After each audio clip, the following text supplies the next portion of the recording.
Well, the Climate Justice Coalition, this is a coalition of South African trade unions and grassroots and community-based, as well as non-profit organizations, is demanding that the energy crisis be dealt with. And they're planning to march to the office of the Presidency on Nelson Mandela Day to hand over a petition calling on President Cyril Ramaphosa to implement an emergency renewable energy plan to end load shedding and to replace Mineral Resources and Energy Minister Gwede Mantashe and otherwise fix the Department of Mineral Resources and Energy.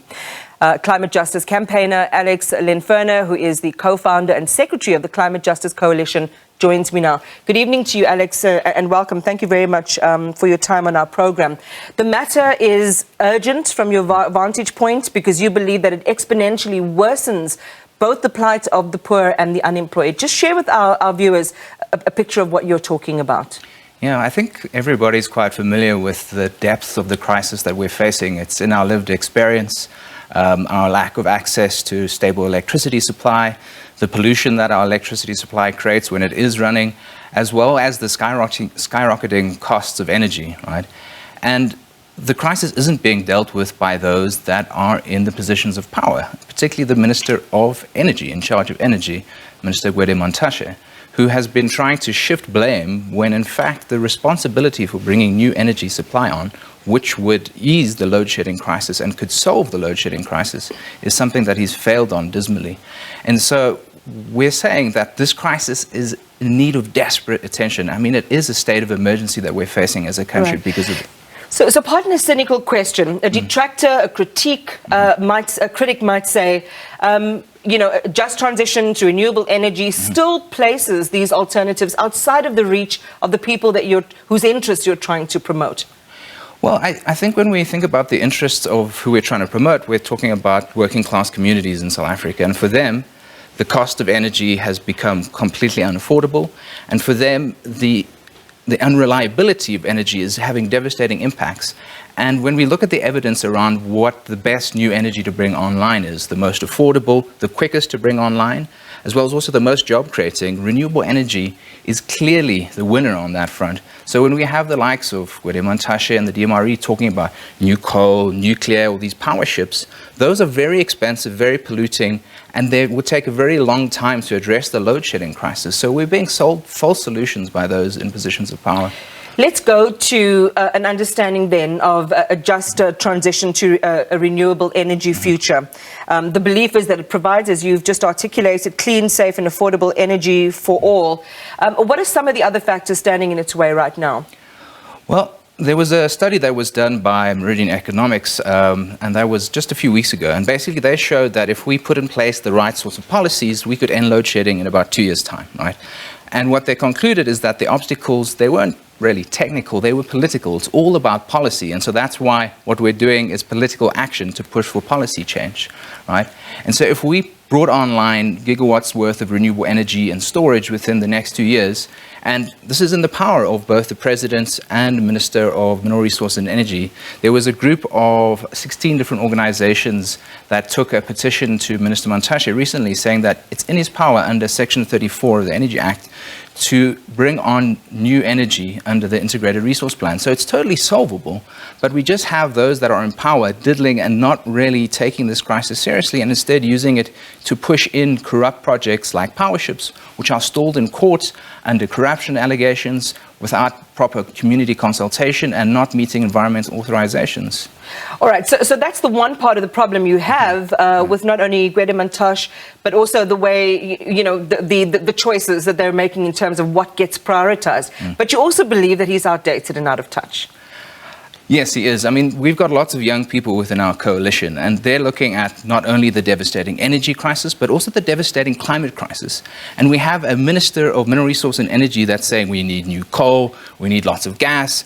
And the climate science is telling us that we must move away from these polluting coal, oil and gas projects, right?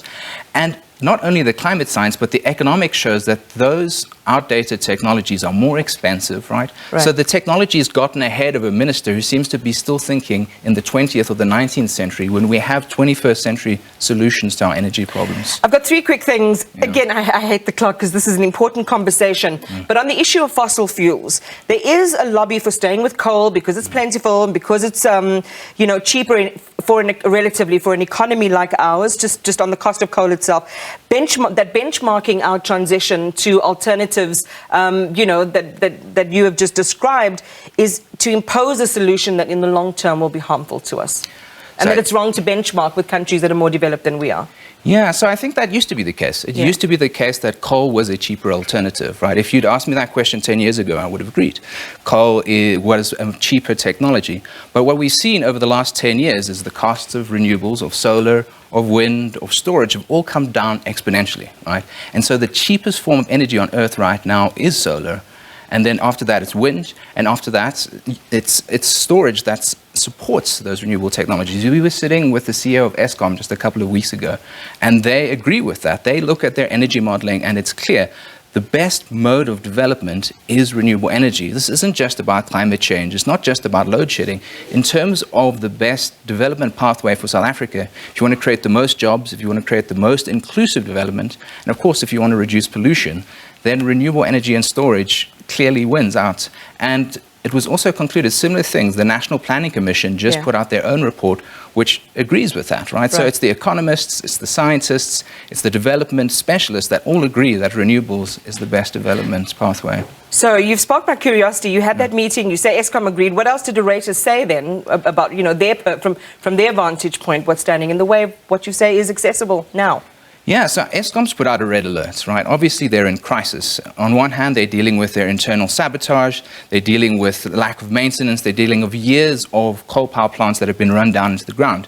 And so what Eskom is saying is they desperately need new energy supply, 4,000 to 6,000 megawatts, so that they have the room to do maintenance on the coal plants so that they can keep them running. Right now, they don't have that spare capacity.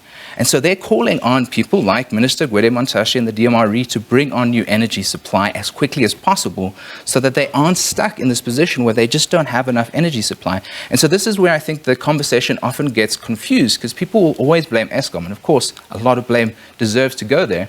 But Eskom can't do anything if they can't bring new energy supply online. And that's where Minister Mantashe is failing dismally. I want to talk quickly before I let you go, Alex, about the future. So at the Glasgow summit last year, the climate summit, South Africa announced it had secured commitments for north of $8 billion in financing over the next 5 years. And that was from Britain, France, Germany, and the US, as well as the European Union, to help install more clean energy and accelerate this just transition that you're talking about. Do you see that as a sign of progress?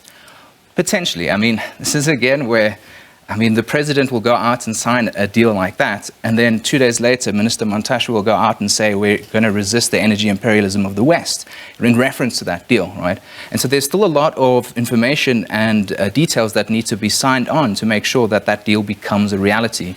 And so what they signed on last year was just a political declaration. The details are not yet agreed upon as to where that will go. And so it's progress, but with somebody like Gwede Mantashe making the noises that he is about clean coal, those funders are saying, wait, there's no such thing as clean coal. And if you want to invest in new coal, we're not going to give you that money. Right. Nobody wants to give money for coal because it's expensive, it's outdated, and it's polluting, right? So hopefully we will get there. But in order for us to make progress, again, this comes down to policy failures on behalf of the DMRE, I'm afraid. And those policy failures are what you're going to be marching about on Mandela Day. We'll, of course, see what develops out of that. Alex Lenferna, who is just a climate justice advocate.